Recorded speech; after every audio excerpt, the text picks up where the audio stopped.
Chris Maki with MSCP Heat Management Solutions in Sherwood Park, Alberta. I am the president and CEO. Yeah, for myself, went to school, took electrical engineering technology and instrumentation engineering technology, moved to Alberta in 2006 because I was from Ontario, and the opportunities in Ontario compared to Alberta paled in comparison. So came here, I spent about 6 months, maybe closer to a year, working in an engineering group in Edmonton. Isofarm, creating heat tracing isometrics, electrical isometrics, and then found that a little bit repetitive, so requested a transfer up to Fort McMurray. So I went to Fort McMurray 2007, lived there for 5 years doing maintenance work, doing turnarounds, and doing major projects.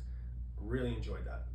Really got to work frontline with electricians, insulators, pipe fitters, with coordinators, with project managers, and worked my way up there, but really got that exposure to what frontline work is in oil and gas, in the energy industry.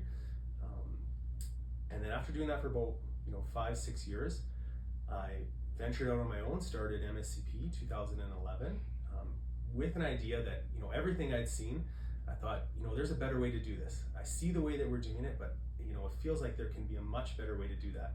What I learned as I start a company is it is very hard to change, right? And especially make change on scale. You end up doing what everyone else does, and you do things the way that the industry is traditionally doing them because they really force you into doing that, and it's hard to slip out of that and do something different.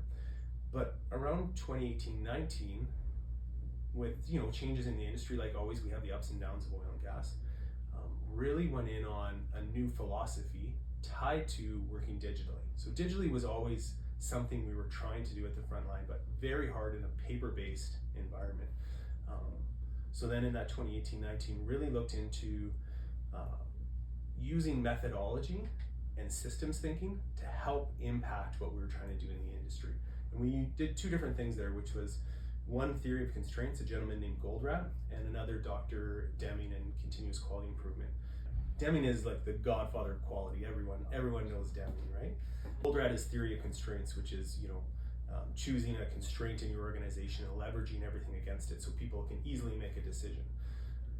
So with that, and the idea of working digitally and using systems thinking, we developed a new way to operate that helped us to not only give the digital change we wanted, but the systemic change we wanted for Frontline's trade work in the industry.